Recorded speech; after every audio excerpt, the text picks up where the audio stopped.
आप देख रहे हैं श्री हरि कृपा आश्रम चैनल। संस्थापक स्वामी श्री हरि चैतन्य पुरी जी महाराज।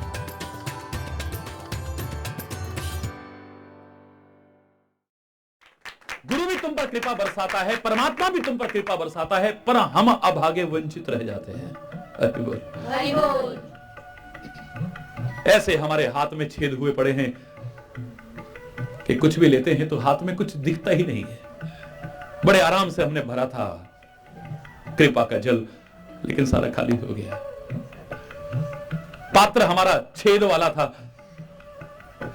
वंचित रह गए। बारिश तो बहुत हुई, लेकिन हमारे बर्तन सारे ढके हुए थे या उल्टे रखे हुए, तो एक बूंद भी उसमें प्रवेश नहीं कर पाई, सारा वंचित रह गया। अपने बुद्धि के कपाट खोल करके रखो, अपने हृदय के कपाट द्वार इसको खोलो तुम। गुरु का ज्ञान इसमें प्रवेश कर सके, परमात्मा की कृपाएं इसमें प्रवेश कर सके। इसके कपाट बंद मत रखो। हरि बोल, हरि बोल। श्री राम लौकिक मर्यादा है, मानव रूप में व्यवहार कर रहे हैं तो मर्यादा पुरुषोत्तम है। समय पर उठना, समय पर विश्राम करना, यह हमें सिखाने के लिए, वरना परमात्मा ही सो जाएगा तो बचेगा क्या। पर मैंने एक बार कहा था ना, हम ऐसे दुर्भाग्यशाली हैं, खुद तो अभी सोए हैं, अज्ञान रूपी रात्रि में सोए हैं, मोह रूपी रात्रि में सोए, और इस रात में भी सोए रहते हैं। खुद तो कभी जगते नहीं हैं और प्रभु से कहते हैं जागो मोहन प्यारे जागो। प्रभु को जगाने की कोशिश करते हैं, गुरु को जगाने की कोशिश करते हैं। अरे मूर्ख, एक बार तू खुद जग जा, बाकी तो सब अपने आप जगा हुआ है तेरे सामने। लौकिक मर्यादा है प्रातःकाल उठना, प्रातःकाल उठ के रघुनाथा, प्रारंभ से ही इस मर्यादा का पालन किया है। माता पिता गुरु ना वही माथा, आज को पहली बात नहीं, लेकिन जीवन पर्यंत उसी मर्यादा को लोगों को सिखा रहे हैं। प्रातः होते ही श्री राम उठे और सकल शौच कर राम नहावा। हरि बोल, हरि बोल। जो स्वयं पवित्र हैं वो सारी पवित्रताओं को अपनाते हुए स्नान करते हैं। हरि बोल, हरि बोल। मर्यादा है। अब ये नहीं कि अब हम तो पवित्र हैं जी, हमें नहाने की क्या जरूरत है। हरि बोल, हरि बोल। कई लोग बड़ा इसका दुरुपयोग करते हैं, हमें क्या जरूरत है अब, हाँ अरे शेरा देवी कोई मुंह तो। हरि बोल, क्या कोई जरूरत ही नहीं हमें, तो हम तो परम पवित्र हैं अब। अरे परमात्मा तक परम पवित्र क्या, दूसरों को भी परम पवित्र करने वाले तो पवित्रता के लिए स्नान करने की कोशिश करते हैं। तो इन जो मर्यादाएं हैं मानव जीवन में रह करके, इन मर्यादाओं को तुमको भी पालन करना चाहिए, वरना लाभ से वंचित रहोगे, नुकसान के भागीदार बनोगे। आंतरिक पवित्रता भी होनी चाहिए, लेकिन बाहरी पवित्रता का महत्व ना हो, ऐसा कहना मूर्खता का परिचायक होगा। बाहर भी पवित्रता होनी चाहिए, आंतरिक भी पवित्रता। खाली बाहर से नहाने धोने से खाली काम नहीं चलेगा है? लेकिन बाहर भी नहाने धोने का अपना महत्व है, बाहर भी पवित्रता को अपनाने का अपना महत्व है।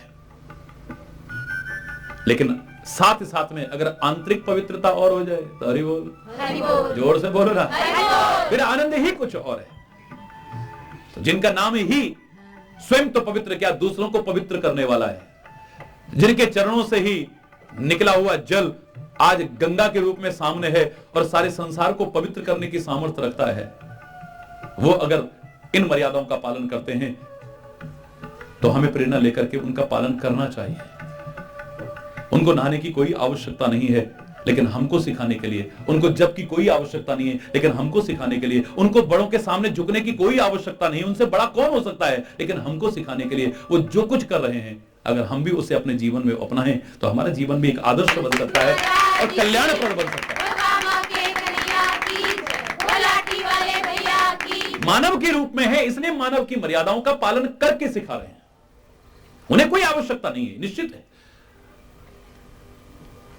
पर समाज को जो सिखाना चाहो पहले स्वयं पालन करो। माता पिता बच्चों को सिखाना चाहे, मैंने हमेशा कहा, शिक्षक विद्यार्थियों को सिखाना चाहे, गुरु शिष्य को सिखाना चाहे, संत समाज को सिखाना चाहे, जो भी किसी को सिखाना चाहता है, अगर अपने जीवन के आचरण में उतार करके फिर सिखाने की कोशिश न की तो उसके सिखाने का कोई परिणाम सामने आने वाला नहीं, कोई लाभ मिलने वाला नहीं।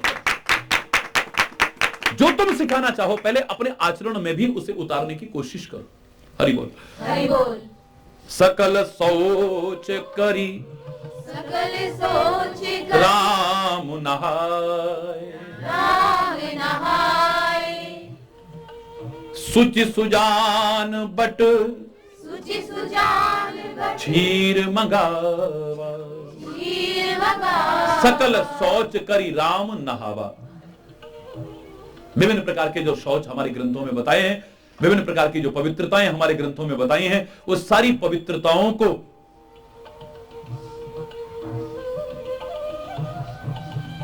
करते हुए स्नान करते हैं और शुचि पवित्र होते हुए भी, सुजान होते हुए भी बट क्षीर मंगावा, बड़का दूध मंगाते हैं। हरि बोल। हरि बोल। लगता है कि यहां पर श्रृंगवेरपुर में जिस घाट पर गंगा के किनारे श्री राम रुके हैं, वहां पर कोई बड़ का पेड़ नहीं है। वरना पूरी रामायण में आप रामचरितमानस में पूरी में पढ़ेंगे तो श्री राम का वट वृक्ष के साथ सीधा संबंध है। जहां जहां भी रुके हैं वहां पर बड़ का पेड़ जरूर है। हरि बोल। हरि बोल। चित्रकूट में है तो वट छाया वेदिका बनाई है। हरि बोल। हरि बोल। है?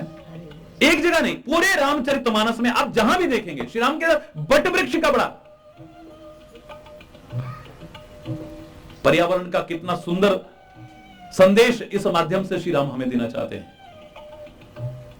वृक्षों के महत्व को किस तरह से उजागर करना चाहते हैं, विस्तार से पर्यावरण के संबंध में जब मैंने प्रवचन किया है उसकी कृपा से, तो उसका उल्लेख अलग से किया है।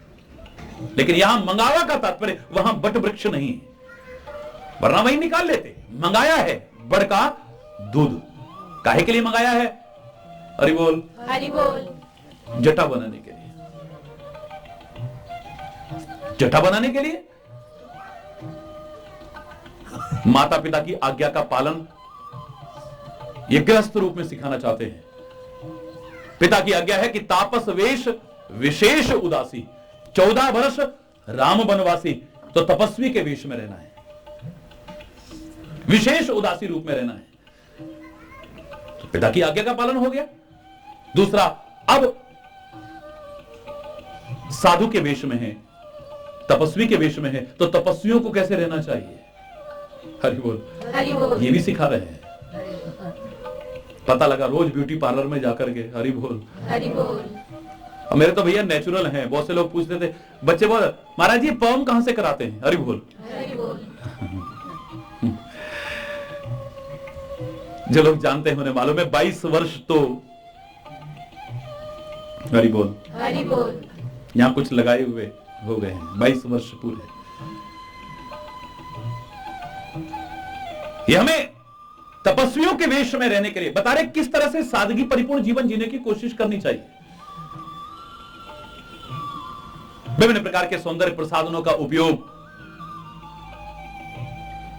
विभिन्न प्रकार की आवश्यकताओं को बढ़ाना, ये वेश की मर्यादा के खिलाफ है।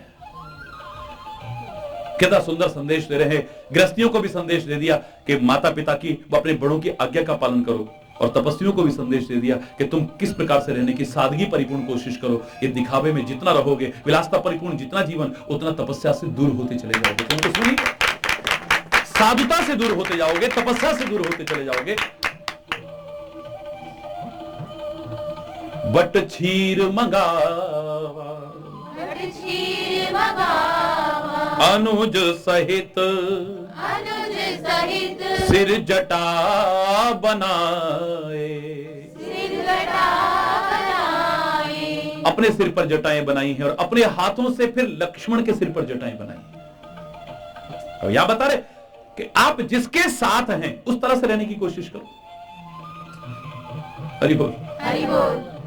आप सत्संग में आ रहे हैं और विभिन्न प्रकार के मेकअप करके आ रहे हैं, विभिन्न प्रकार के भड़कीले वस्त्र पहन करके आ रहे हैं, विभिन्न प्रकार के सौंदर्य प्रसाधनों का इस्तेमाल करके आ रहे हैं, विभिन्न प्रकार के दिखावे करके आ रहे हैं, तो ये अनुचित है। मैं नहीं कह रहा कि जो इस प्रकार से आएंगे वो सत्संग से लाभ के वंचित ही रहेंगे हमेशा, मैं नहीं कह रहा। लेकिन एक मर्यादा है। आप जैसी जगह पर जा रहे हो आपको उसी प्रकार से जाना चाहिए। आप जैसी जगह पर रह रहे हो, अब मंदिर में रहने वाले, हरि बोल, हरि बोल, तो जहां की जैसी मर्यादाएं हैं हमको उनका पालन करना चाहिए। गृहस्थी भी कोई अगर मंदिर में रह रहा है तो ये मत सोचिए कि उसे मंदिर की मर्यादाओं का पालन नहीं, अब वो गृहस्थ धर्म में है तो वो मुक्त हो जाएगा, नहीं। तीर्थ की अपनी मर्यादाएं हैं। ये जो तीर्थ स्थल हमारे हैं, मंदिर, मस्जिद, गुरुद्वारा, चर्च इत्यादि, इनकी अपनी मर्यादाएं हैं। देख करके लगना चाहिए कि हम ऐसे पवित्र स्थल पर रह रहे हैं। अगर वहां रह करके हमने उसकी पवित्रता को भंग करने की कोशिश की, उसकी मर्यादा के विरुद्ध आचरण करने की कोशिश की, तो दुनिया का ऐसा कोई पाप और अपराध नहीं है जो उससे बड़ा हो। बहुत महान पाप और अपराध के भागीदार बनकर के अनंत कष्टों और मुसीबतों की यंत्रणाओं से ही गुजरते रहेंगे हम। और फिर कहेंगे कि हम तो भगवान की सेवा करते थे, भगवान के दरबार में रहते थे, भगवान का ऐसा करते थे, वो करते थे, फिर हमारे साथ ऐसा क्यों हुआ? हरि बोल, हरि बोल। ने कहा कि तीर्थ पर जाकर के पुण्य करने का फल अनंत गुना मिलता है। आप घर में रह करके जो पुण्य कार्य करोगे, किसी तीर्थ स्थल पर जाकर के कहो, हमारे पुराण कहते हैं उससे कई गुना ज्यादा आपको फल मिलेगा वहां कर। जब घर में किए हुए पुण्य और तीर्थ के किए हुए पुण्य में इतना अंतर हो सकता है कि वहां करने पर अनंत गुना फल मिल सकता है, तो याद रखना, पाप भी जो तुम घर में करोगे और तीर्थ पर करोगे तो तीर्थ पर किए हुए पाप का अनंत गुना फल ही आपको भोगना पड़ेगा, उससे भी आप वंचित नहीं रहे। रामायण में बड़ा सुंदर उदाहरण दिया है कि रावण के सिर काटते चले जा रहे हैं, फिर बढ़ जाते हैं, काटते चले जाओ, फिर बढ़ते जाते हैं। रावण के सिर रुक नहीं रहे हैं, बढ़ते चले जा रहे हैं, बढ़ते चले जा रहे हैं, बढ़ते चले जा रहे हैं, बार बार काटते फिर बढ़ जाते। तो तुलसी ने उस समय उपमा दी है, काटे ही पुनि बाढ़ ही नए, जिमि तीरथ कर पाप। काटते हैं लेकिन फिर नए बढ़ जाते हैं। बोले किस तरह से? जैसे तीर्थ में किए हुए पाप चाहे कितने भी उनका फल भोग भोग करके काटते रहो, पर वो कटते नहीं और नए नए होकर के सामने आते हैं हमारे।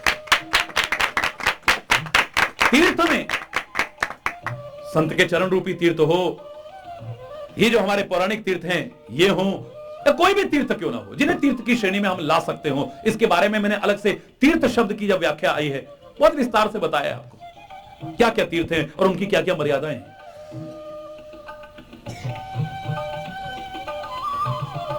वहां आकर के उनकी मर्यादाओं का पालन हमें करना चाहिए। अगर नहीं करेंगे तो फिर हरि बोल, हरि बोल।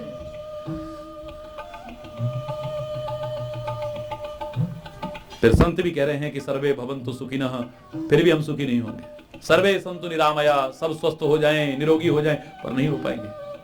सर्वे भद्राणि पश्यन्तु, अच्छे अच्छे दिखें, पर तुम्हारा चिंतन गलत होगा, कर्म गलत, तो अच्छे कहां दिखोगे, तुम गंदे दिखोगे।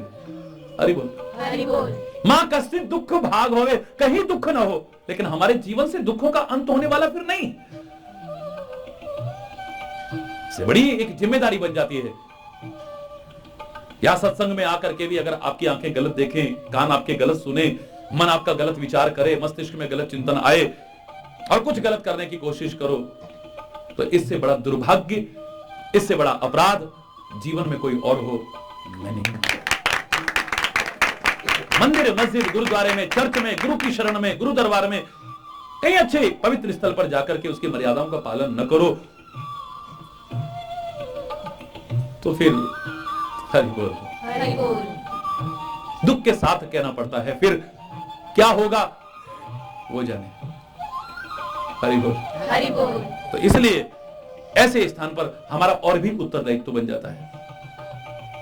सकल सोच करि राम नहावा, सुचि सुजान बट चीर मंगावा, अनुज सहित सिर जटा बनाए, देख सुमंत्र नयन जल छाए।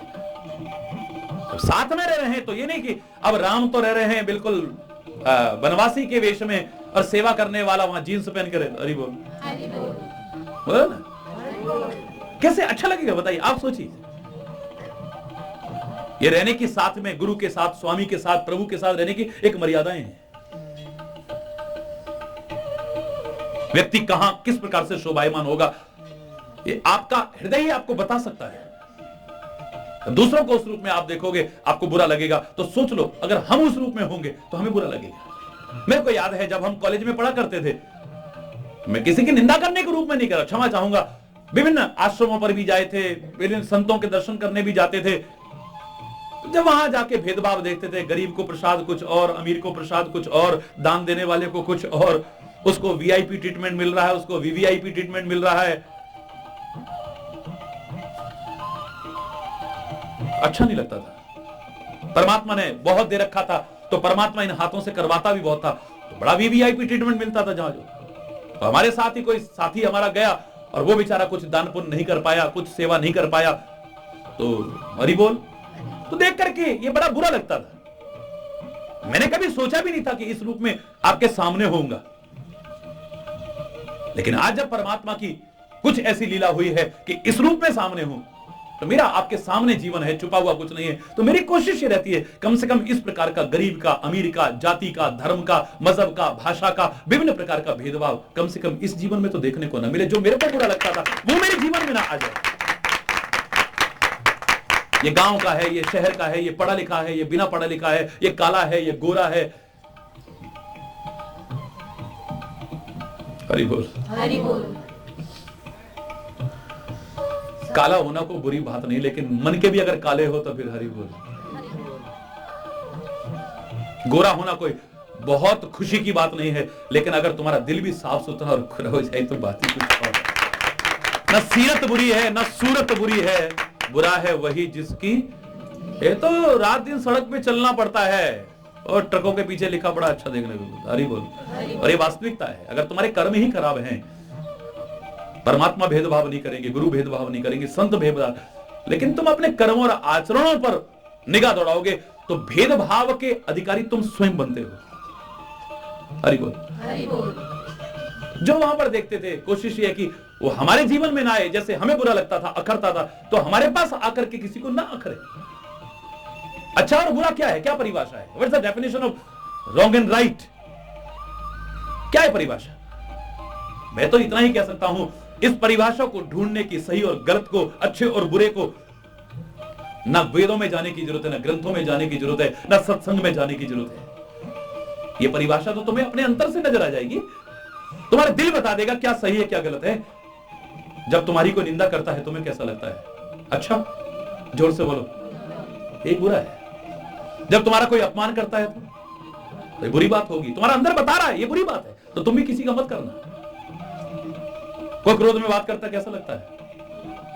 हरि बोल, जोर से बोलना। हरि बोल। कोई भेदभाव करे कैसा लगता है? तुम भी मत करना।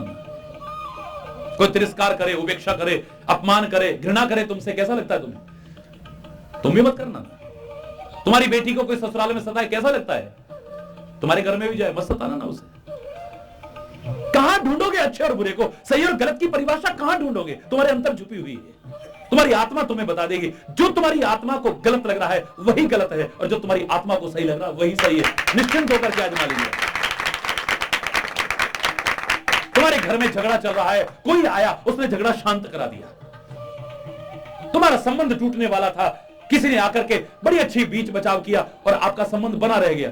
आपको कितना अच्छा लगता है? तुम भी किसी के घर का झगड़ा खत्म करो ना। उसके झगड़े का कारण क्यों बनते हो? तुम्हारे घर की अशांति को कोई आके दूर कर दे, तुम्हें कितना अच्छा लगता है?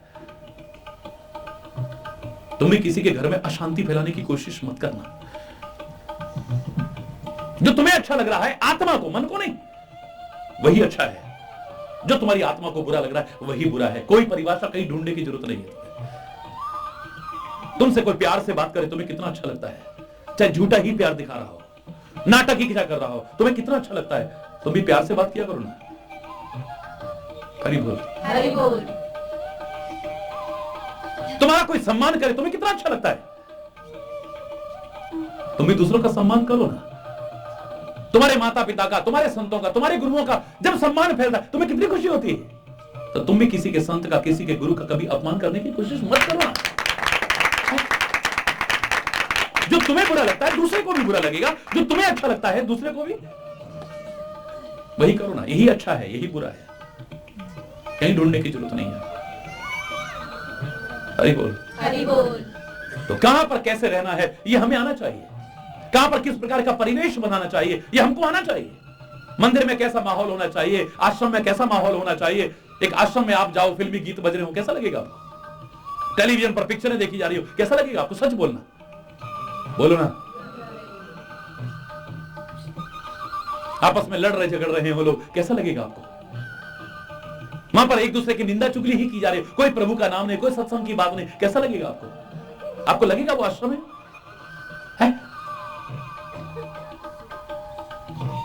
एक मंदिर में जाकर के भी व्यर्थ की वार्तालाप हो, व्यर्थ का चिंतन हो, व्यर्थ का खान पान हो, व्यर्थ के चित्र हो, लगेगा वो मंदिर है।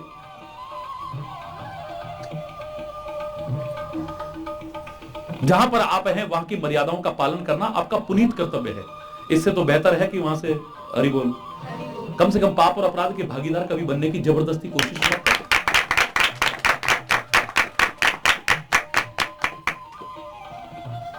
गोपाल जी के मंदिर में मैंने आपको बताया था एक बार, मेरे को जबरदस्ती लोग ले गए, समय नहीं था, लेकिन जब मंदिर का नाम, मैंने कहा चलो भाई 2 मिनट चलते हैं। व्यस्त कार्यक्रम में से समय निकाल करके मैं पहुंचा वहां पर।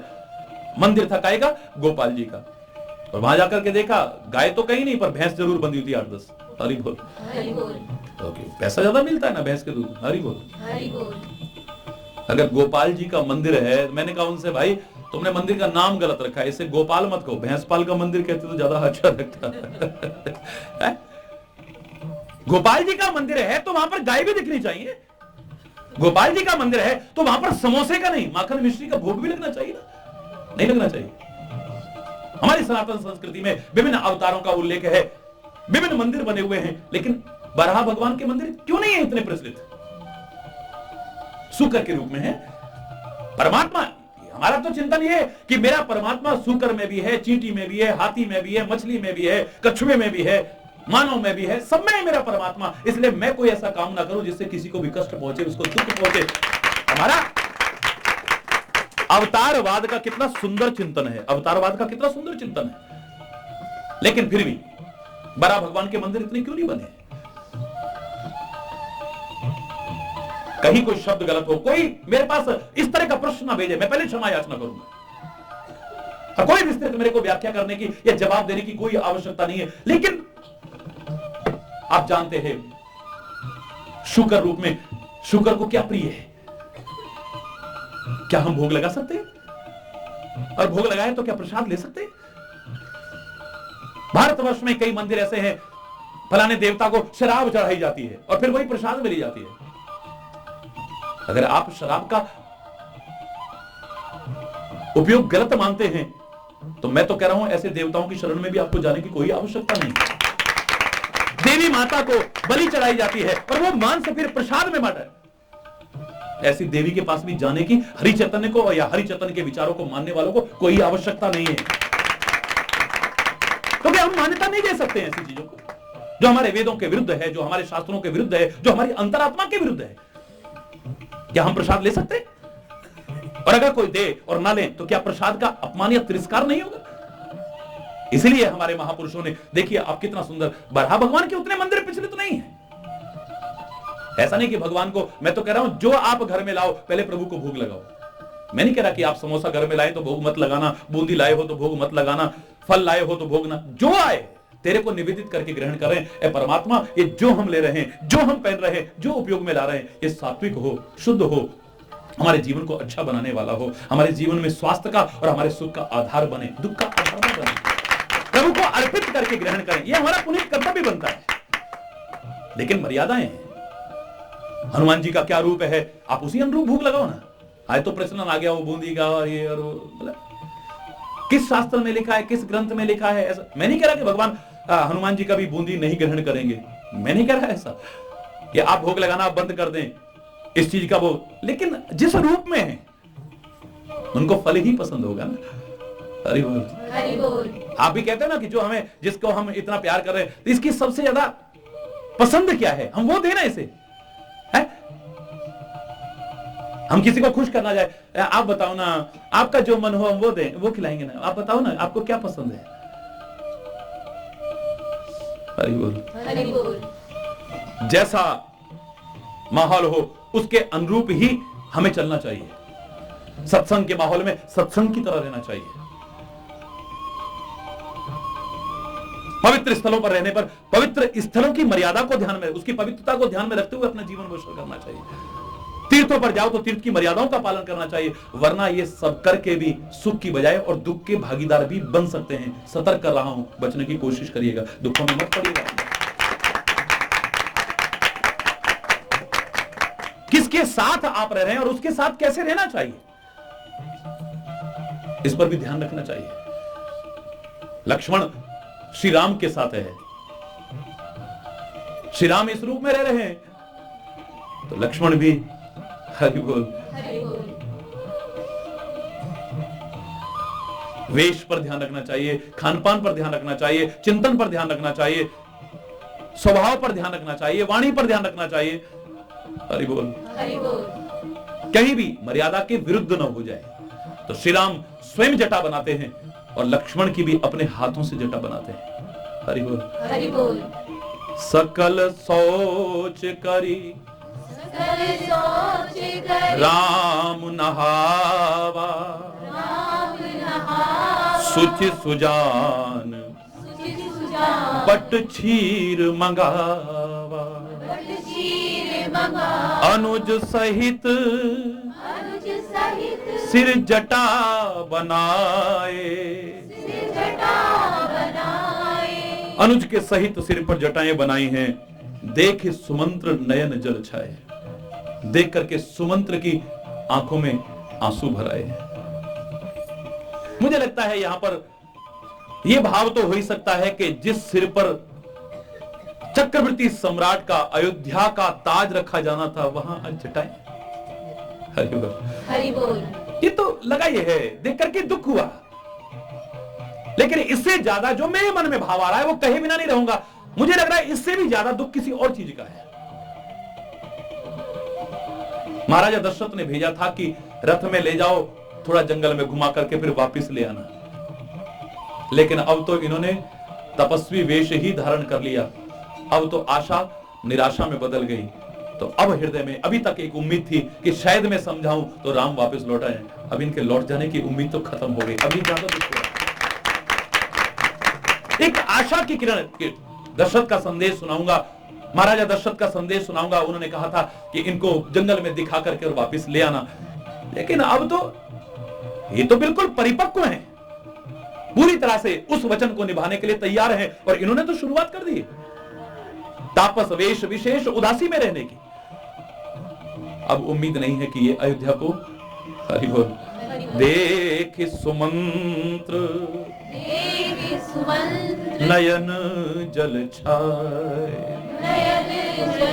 हृदय दाहु अति वदन मलीना, कह कर चोरी वचन अति दीना। हृदय में दाह होने लगी, जलन होने लगी। अब जलन भी कई तरह की होती है, देखिए ऐसा नहीं कि एक ही तरह की जलन हो है। मैंने तो कहा था आपकी जलने की आदत है, दूसरों के सुख को देख करके जलने की आदत है, ईर्ष्या में जलने की आदत है, द्वेष में जलने की आदत है, बदले की भावना में जलने की आदत है, किसी की तरक्की देख करके जलने की आदत है, किसी को आगे बढ़ते देख करके आपको जलने की आदत है। तो जलना नहीं चाहिए, पर आदत पड़ चुकी है, एकदम सुधरेगी तो नहीं। तो मैंने आपको छूट दी थी, याद करिए, मैंने कहा था कि आप जलो। हरि चैतन्य आपसे कह रहा है जलो। अगर जलना ही चाहते हो तो इस तरह से नहीं, दीपक की तरह जलो ना, जो जल जल करके भी, तिल तिल करके जल के भी दूसरों की ठोकरों से बचाने की कोशिश कर। जलो ना है? अगर जलने का इतना ही शौक है तो चिराग की तरह जलो ना है? तुम्हारा भी जीवन धन्य हो जाएगा, दूसरों का भी जीवन धन्य हो जाएगा। बहुत जलने का शौक है तो जलो, कौन मना कर रहा है तुमसे?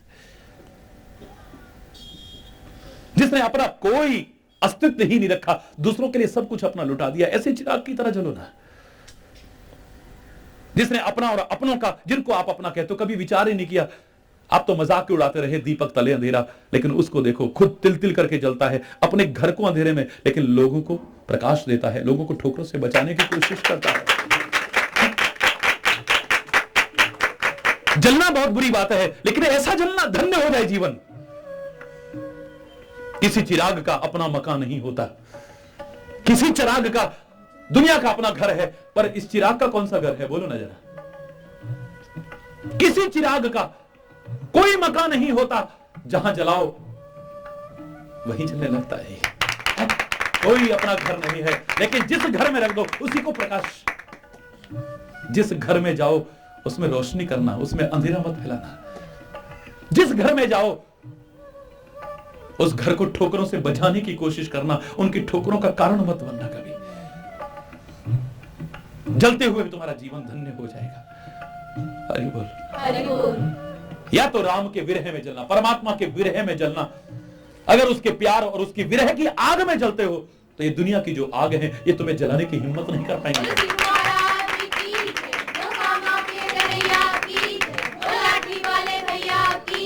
और इतना अभी तक भाव नहीं आया है कि प्रभु के प्यार में, गुरु के प्यार में, उनके विरह की आग में जल सको। तो अपने जीवन को ऐसा बनाना जो किसी को रोशनी दे सको, चिराग की तरह। हरि बोल, हरि बोल। इसका हृदय जल रहा है लेकिन कोई ईर्ष्या से नहीं जल रहा है, कोई द्वेष से नहीं जल रहा, कोई बदले की आग से नहीं जल रहा है।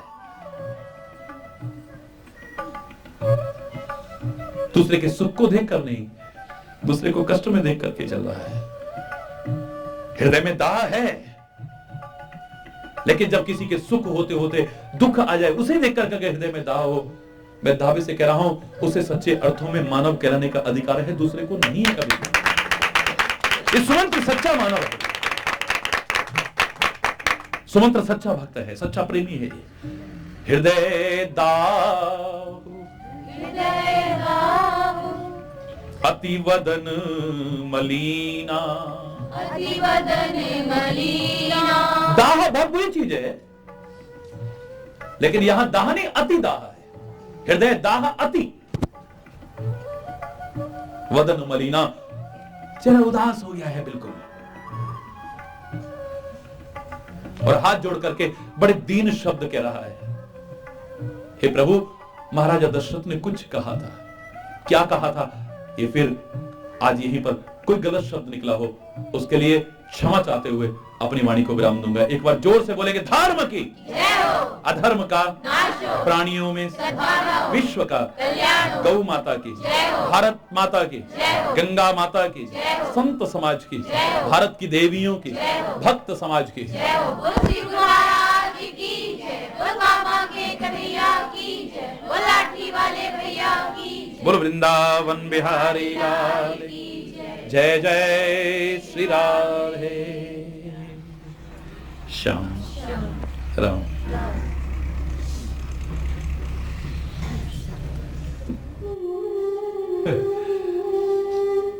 कुर्बान है ऐसी चालाकियों पर तो हम, ऐसी होशियारियों पर तो बड़े बड़े महापुरुष कुर्बान हो जाएंगे। हम चालाकियां करते हैं, हम होशियारी दिखाते हैं धन पाने के लिए, दौलत पाने के लिए, मान सम्मान पाने के लिए, प्रतिष्ठा पाने के लिए, पद पाने के लिए, दुनिया को पाने के लिए। लेकिन ये है धन्य जो दुनिया नहीं, दुनिया के मालिक को पाना चाहते हैं, उसकी कृपा को पाना चाहते हैं, उसका सामीप्य पाना चाहते हैं, उसका शांति पाना चाहते हैं।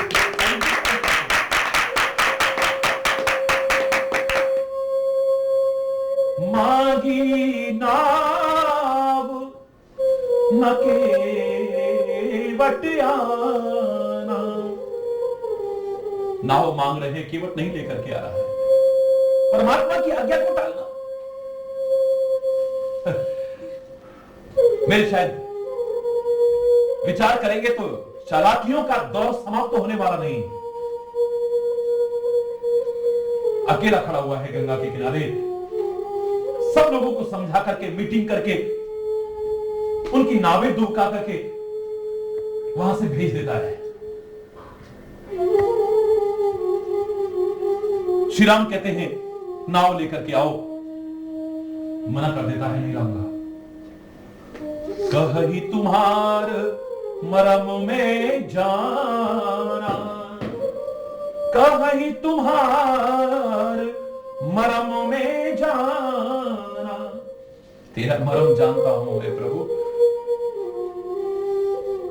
परमात्मा का जिसका कोई भेद न जान सका, उसका भेद केवट कह रहा है। नाव चलाने वाला केवट, गंगा के किनारे गांव में रहने वाला केवट, मैं तेरा भेद जानता हूं, कृपा करके जनाया होगा। लेकिन यहां पर लगता है वो किस भेद के लिए कहना चाहता है। हे प्रभु, तुम्हारी चरण धूलि छू करके पत्थर भी स्त्री बनकर के उड़ गया था। चरण कमल रज कह सब कहीं, मानुष करनी मूरी कछु अहीं। आपके चरण कमलों की रज में लगता है कोई जड़ी बूटी है मनुष्य बनाने वाली। सारे लोग ऐसा कहते हैं, मैंने सुना है। जिसके छूने पर एक बड़ी सुंदर स्त्री बनी थी अहिल्या, और स्त्री बनना तो दूर, स्त्री बनकर के उड़ गई थी। पत्थर से तो कठोर नहीं है ना, ये तो लकड़ी की है हमारी नाव। पाहन तेरे काठ कठिनाई, ज्योत सिला भी नारी सुहाई। आपकी चरण धूलि छूकर के शिला भी स्त्री बनकर के उड़ गई थी। और पत्थर से कठोर नहीं है हमारा काठ। अगर मेरी नाव भी मुनि की पत्नी बनकर के उड़ गई तो मैं तो सारे परिवार का इसी से पालन पोषण करता हूं और कोई धंधा भी नहीं जानता हूं। हे परमात्मा, मेरा परिवार भूखा मर जाएगा, मैं आपको नाव में बैठाने को हरगिज नहीं करूंगा। मैं आपको खाली नाव में ही बैठाना नहीं चाहता है। परमात्मा की सेवा का इतना ही अवसर पाना नहीं चाहता है, ये कुछ और भी चाहता है। क्या चाहता है ये आगे स्पष्ट हो रहा है। यद्यपि मैंने आपसे कहा था अहिल्या उद्धार के प्रसंग में बहुत वैज्ञानिक तथ्य है जिसमें लोग शंका करते हैं कि आज के वैज्ञानिक युग में हम कैसे विश्वास कर लें कि एक पत्थर भी स्त्री बन सकता है। एक स्त्री पत्थर बन गई और फिर किसी ने चरण लगाए और फिर से स्त्री बनकर के उड़ गई। ये क्या तथ्य विहीन बातें हैं। What's the logic behind it? क्या लॉजिक है इसके पीछे? तो मैंने आपसे इतना ही कहा था कि कई बार व्यक्ति जो सच्चरित्रवान व्यक्ति होता है, धर्मात्मा व्यक्ति होता है, बहुत अच्छा व्यक्ति होता है, उस पर अगर कोई आक्षेप लगाया जाए, बहुत तीखा आक्षेप लगाया जाए, बहुत भयानक आरोप लगाने की कोशिश की जाए, कलंक लगाने की कोशिश की जाए, वो शॉक्ड हो जाता है, शॉक्ड हो जाता है, क्रियाविहीन हो जाता है, निश्चेष्ट हो जाता है। उसका ना कुछ खाने को मन करता है, ना पीने को मन करता है, ना बोलने को मन करता है, ना कुछ देखने को मन करता है, ना कुछ सुनने को मन करता है, ना कुछ विचार करने को मन करता है, ना कहीं जाने को मन करता है, ना कहीं से आने को मन करता है। वो पत्थर नहीं होता है लेकिन पत्थर की तरह हो जाता है और कुछ नहीं। आप भी कई बार मजाक में कहते हो स्टैचू, स्टैचू, स्टैचू की तरह होते हो, स्टैचू नहीं बन जाते हो आप। एक व्यक्ति का जब इस प्रकार का एक आक्षेप लगे, कलंक लगे, अहिल्या जैसी चरित्रवान महिला पर जिसका कोई दोष नहीं, धोखे से उसके साथ ये क्रिया हुई, जिसने कोई जानबूझ करके कोई भी गलत क्रिया जीवन में करने की कोशिश न की हो, और उसका अंतर्यामी पति गौतम ऋषि सब कुछ जानने के बावजूद अगर उस पर आक्षेप लगाए, कलंक लगाए, तो इससे दुखद स्थिति एक स्त्री के लिए और क्या हो सकती है। वो जड़ नहीं हुई है, पत्थर नहीं हुई है, लेकिन जड़वत हो गई है, जड़ की तरह हो गई है, पत्थर की तरह हो गई, निश्चेष्ट हो गई। कुछ करने को मन नहीं करता है। कुछ कोई राम जैसा महामानव जब आता है, दिव्य मानव जब आता है, कोई महापुरुष आता है, उसको समझाता है इसमें तेरा कोई दोष नहीं है, तूने कोई अपराध नहीं किया है। संयोग से इस प्रकार की घटना घटित हुई है, उसके मन से जो अपराध बोध जागृत हो गया था उसे दूर करता है, उससे निश्चेष्टता खत्म करके फिर उसे सक्रिय करने की कोशिश करता है। अहिल्या उद्धार का प्रसंग यही सिखा सकता है। जो बिल्कुल जड़वत हो चुके हैं उनके अंदर चैतन्यता जागृत करते हैं। यही राम जैसे अवतार, राम जैसे दिव्य मानव, राम जैसे महामानव जो अपने जीवन में बिल्कुल निष्क्रिय हो चुके, निश्चेष्ट हो चुके, कुछ करने को जिनका मन नहीं है, संसार से जिनके मन में बिल्कुल विरक्ति का भाव जागृत हो गया, उन जड़वत लोगों को चैतन्यता प्रदान करने आते हैं परमात्मा, महापुरुष, वो दिव्य आत्मा है। अगर श्री राम के चरण धूलि छू करके पत्थर स्त्री बनती तो मेरा एक प्रश्न था, 14 वर्ष तक श्री राम वनों में नंगे पैर चले हैं बिना चरण पादुका के, कितने पत्थर उनके चरणों के नीचे आए होंगे, कितने पर्वतों को उन्होंने पार किया, कितनी शिलाएं उनके चरणों के नीचे आई, स्त्रियां कितनी बनी है। परमात्मा चाहे तो पत्थर को भी स्त्री बना दे या कुछ भी बना दे और किसी को भी पत्थर बना दे, उनके लिए क्या मुश्किल है? सर्वशक्तिमान है वो। उसकी उन शक्तियों पर संदेह करना तो हमारी मूर्खता होगी। लेकिन फिर भी मैं आपसे प्रश्न कर रहा हूं कि श्री राम की चरण धूलि पता नहीं कितने पत्थरों पर 14 वर्ष के वन यात्रा के दौरान पड़ी होगी, कितनी शिलाओं पर पड़ी होगी, लेकिन एक भी स्त्री नहीं बनी है। श्री राम चरित्र में अगर ध्यान से देखें तो अहिल्या का जो उद्धार है, मैं ये भी मानने में कोई संकोच नहीं करता हूं कि वो शिला हो चुकी थी और फिर नारी बनी है प्रभु की चरण धूलि छू करके।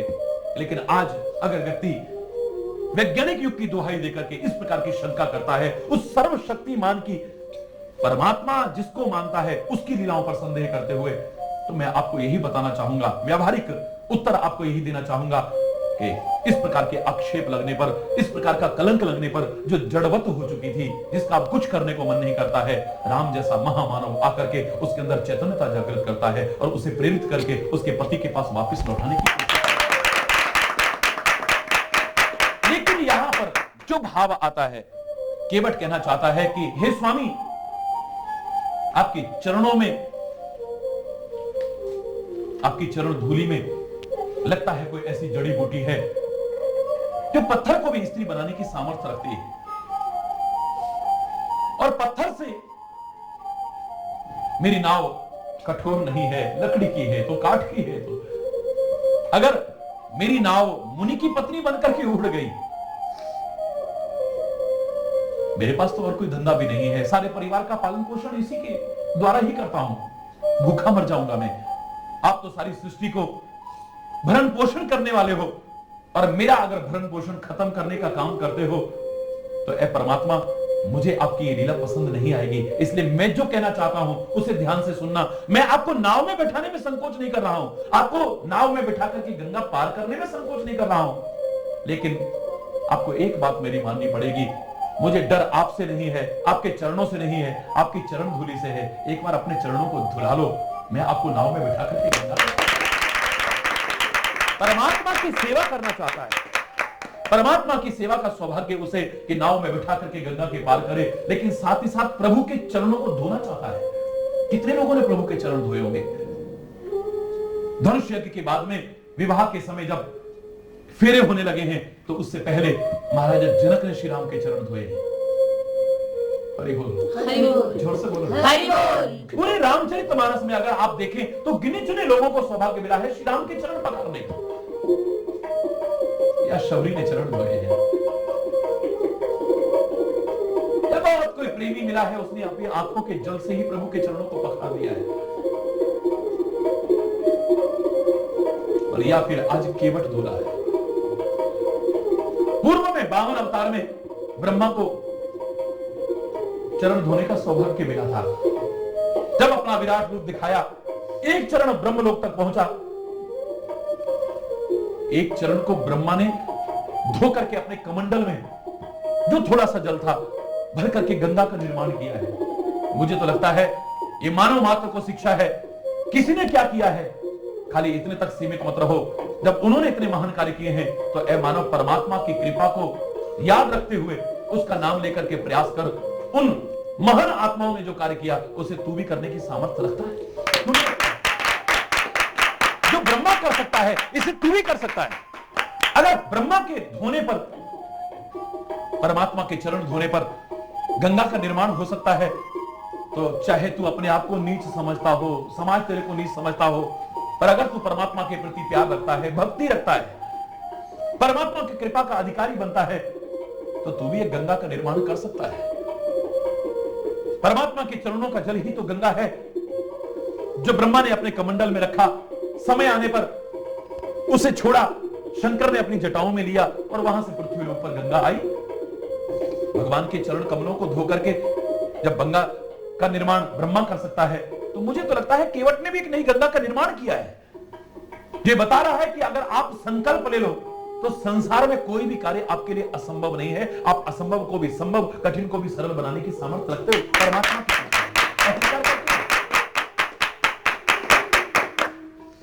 चरण कमल रज कह सब कहीं, मानुष करनी मूरी कछु अही छुअत सिला भई नारी सुहाई पाहन तेना काठ कठिनाई तरनी मुनि घरनी होए जाई बाट परई मोरी नाव उड़ाई एही प्रतिपालू सब परिवारू नहीं जानू कछु और कबारू जो प्रभु पार अवश्य गाचहु मोहि पद पदुम पखारन कहू।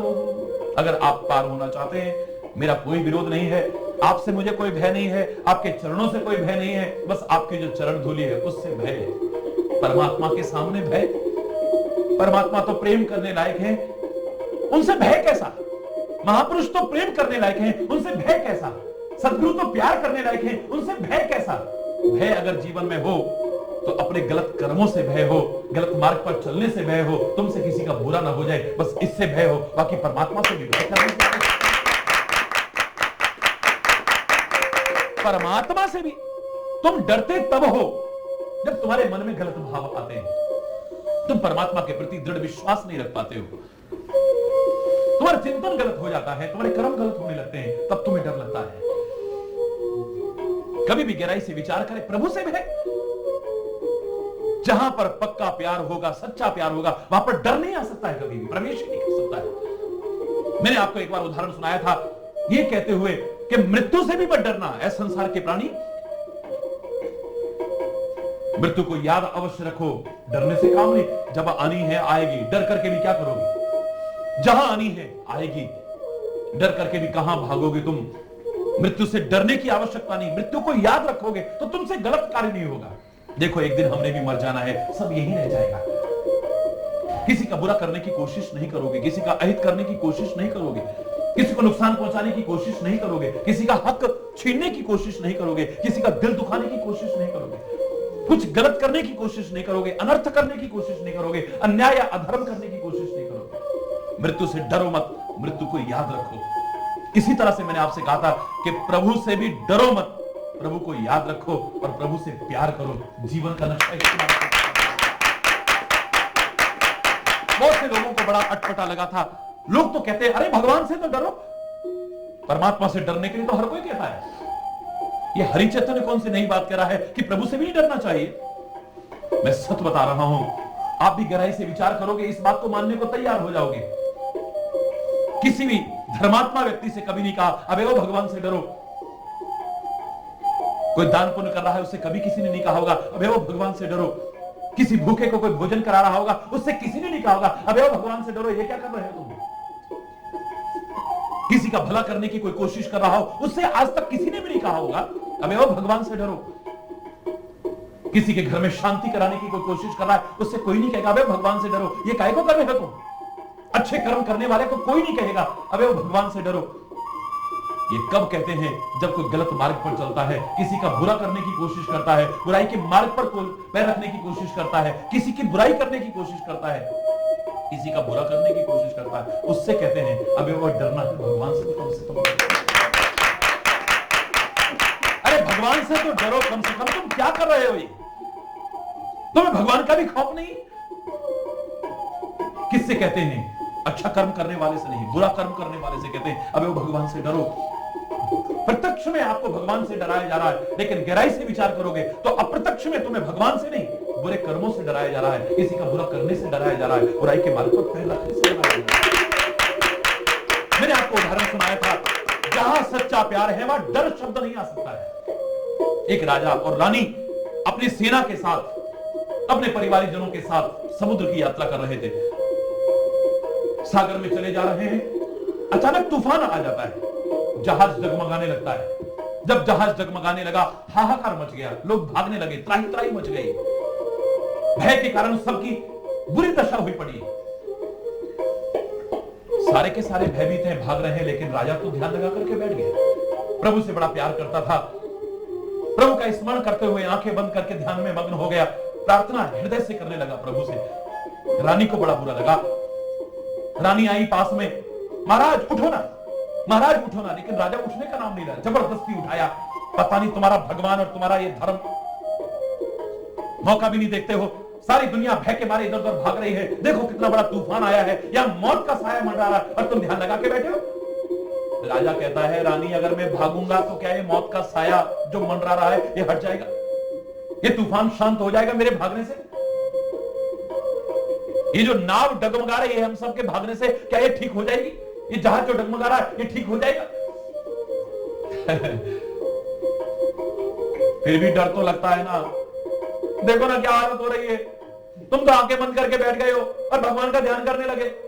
बोले मुझे डर नहीं लग रहा। आपको डर क्यों नहीं लग रहा? मैं जानना चाहती हूं। इतना भयानक तूफान आया हुआ है, सारे डर रहे हैं, लेकिन आपको डर क्यों नहीं लग रहा है?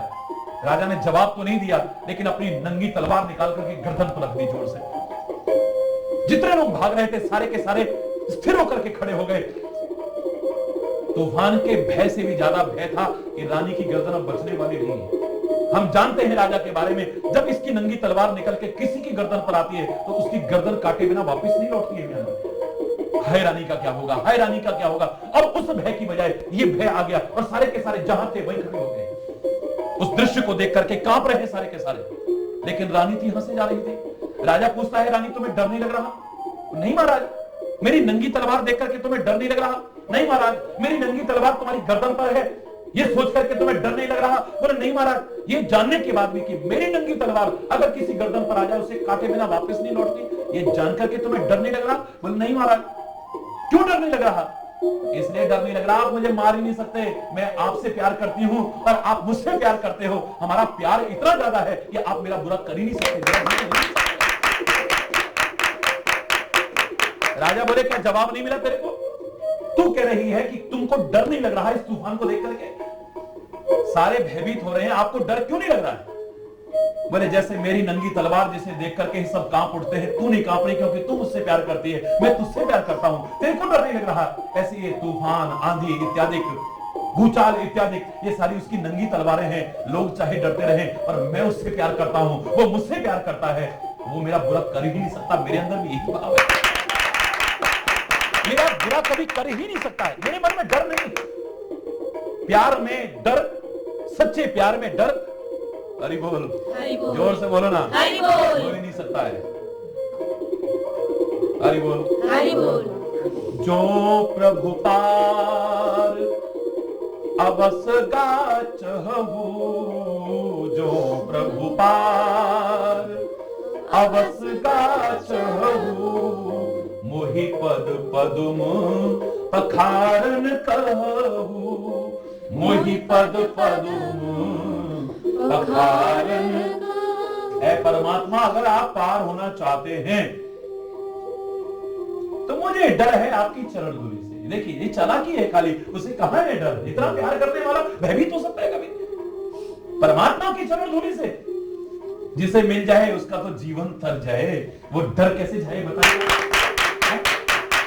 वो डरेगा नहीं, वो तो करेगा जिसे परमात्मा की चरण धूलि मिल जाए। हरि बोल, हरि बोल। जोर से बोलो ना, हरि बोल। अगर वास्तव में आप पार होना चाहते हैं तो अपने चरण कमल मुझे धोने की आज्ञा प्रदान करें। ये चालाकी है, इसी बहाने भगवान के चरण कमलों को धोना चाहता है, विभिन्न प्रकार की शर्तें लगा रहा है। उन्हें मालूम है कि यद्यपि परमात्मा का नाम भी भवसागर तक से पार करा सकता है, लेकिन मानव रूप में, और वो भी मर्यादा पुरुषोत्तम है, ये मानव के रूप में है, मर्यादाओं का पालन कर रहे हैं। ये चाहे तो एक पैर में सारी सृष्टि को नाप करके दिखा सकते हैं जैसे 52 अवतार में दिखाया, लेकिन ये ऐसा करेंगे नहीं, मर्यादा का पालन करेंगे। ये नाव में बैठ करके ही गंगा पार करेंगे। पार तो इनको हो नहीं है, क्यों ना जो लाभ उठाया जा सके उठा लो। जोर से हरि बोल। पद कमल धोए चढ़ाए, नाव नाथ उतराई चहूं। नाव में तुम्हें तभी बैठाऊंगा जब आपके चरण कमल धोलूंगा। हरि बोल, हरि बोल। आप सोचोगे कि हमारे पास देने को ऐसे कुछ नहीं है? अरे कितने बाबा जी आ जाते हैं हमारे पास में, उनको ऐसे ही पार कर देते हैं। हरि बोल ना, हरि बोल। आप भी तपस्वी के वेश में हो, हम सोचेंगे एक बाबा जी को और पार कर दिया, एक चक्कर हमारा एक और फ्री में लग गया। ना उतराई चढ़ो, मैं आपसे उतराई नहीं चाहता। आप सोचो कि मैं तुमसे कुछ पाना चाहता हूं, बस ऐसा भी नहीं कि मैं बड़ी भक्ति श्रद्धा से आपके चरण धोना चाहता हूं, मुझे तो अपनी नाव का डर है बस, और कुछ नहीं। देखिए कितनी चालाकी कर रहा हूं, कोई भक्ति श्रद्धा से आपके चरण नहीं धोना चाहता हूं, मुझे तो भय है कि आपकी चरण धूली रख करके जिससे परिवार का पालन पोषण करता हूं वो नाव कहीं उड़ना जाए स्त्री बनकर। बदले में कोई उतराई नहीं चाहता मैं आपसे, सारा जीवन कमाया है हमने, 2-4 बाबा जी को पार कर देंगे, कौन सी आफत आ जाएगी। हरि बोल, हरि बोल। मोहि राम राउर आन दशरथ, शपथ सब साची कहूं। सौगंध खा के कह रहा हूं मैं, अगर तुमने चरण न धुलाए तो जाओ फिर, चाहे जैसे पार हो जाओ, चाहे दशरथ की सौगंध खिला लो, चाहे हे राम अपनी सौगंध खिला लो, मैं तुम्हें नाव में बैठाने वाला मैं तुम्हें अपनी नाव में बैठाने वाला नहीं। चाहे दशरथ की सौगंध खिला लो, चाहे हे राम तुम्हारी सौगंध खा के कह सकता हूं, सत्य सौगंध खा के कह रहा हूं, मैं तब तक नाव में नहीं बैठाऊंगा। उसे पता दूसरी नाव है ही नहीं, बैठेंगे तो मेरी नाव में। हरि बोल, हरि बोल, बोलो ना, हरि बोल। बैठना मेरी नाव में है तो जो शर्तें मनवा सकूं मना लेता हूं। यहां तक कहते हैं कि उसने गंगा जी में चल करके दिखाया, देखो है कितनी सी गंगा जी, ये देखो इतना इतना पानी है, कहीं कहीं घुटने भरे, आप कहो तो मैं तुम्हारा हाथ पकड़ करके गंगा के पार कर देता हूं, लेकिन नाव में तो तभी बैठाऊंगा जब अपने चरण कमल धुला लोगे, चाहे लक्ष्मण भी मेरे को तीर क्यों ना मारो। हरि बोल, हरि बोल। लगता है कि लक्ष्मण को गुस्सा आया होगा, ऐसी शर्तें लगा रहा है, फिर दशरथ जी की सौगंध खा रहा है, हमारे पिता की राम की सौगंध खा रहा है, इतनी बहस कर रहा है, लगता है गुस्सा।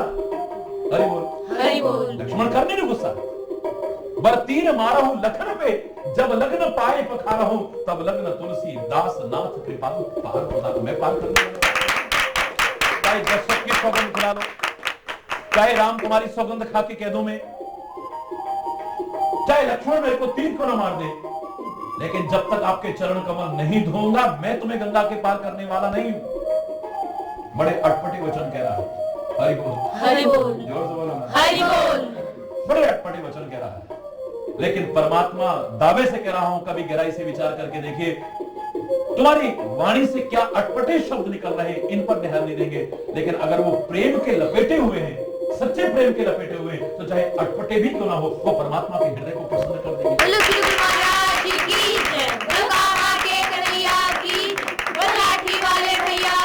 एक बार तुम्हारी जबान से अगर गलत शब्द भी निकल रहे हैं, लेकिन तुम्हारे हृदय में भाव सच्चा है, प्यार सच्चा है, दिखावटी बात नहीं, सच्चा प्यार है, तो परमात्मा उससे रिश्ते, क्योंकि परमात्मा तो प्यार के भूखे हैं, हृदय की भावनाओं के भूखे हैं। कहते भी हैं भाव का भूखा हूं मैं, और भाव ही बस सार है, भाव से मुझको भजे तो भव से बेड़ा पार है, भाव बिन सुनी पुकारों को कभी सुनता नहीं। चाहे कितने भी अच्छे स्तोत्र बोलने लग जाओ, कितने अच्छे गीत गाने लग जाओ, कितने अच्छे भजन गाने लगो, मैं रीझने वाला नहीं। भाव बिन सुनी पुकारों को कभी सुनता नहीं, और भाव की एक टेर भी करती मुझे लाचार, भाव की एक टेर भी करती मुझे लाचार है। भाव बिन वस्त्र भूषण,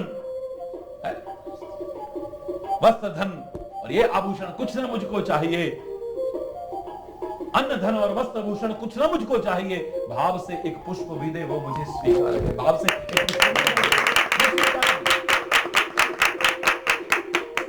बिना भाव के तो चाहे जो करता रहे, परमात्मा प्रसन्न होने वाले नहीं है। सुन के वट के बैन, सुन के वट के प्रेम लपेटे अटपटे, विहसे करुणा ऐन, विहसे करुणा ऐन, चितई जानकी लखन तन, चितई जानकी लखन तन। केवट के वो वचन सुन करके जो अटपटे अवश्य थे, लेकिन प्रेम में लपेटे हुए, प्रेम लपेटे अटपटे, विहसे करुणा ऐन, श्री राम मुस्कुराने लगे। हरि बोल, हरि बोल। अब किसी से हम बात कर रहे हो, मुस्कुराने की बात आएगी तो उसको देख करके मुस्कुराएंगे ना, अगर पीछे से मुस्कुरा रहे तो कोई राज और है।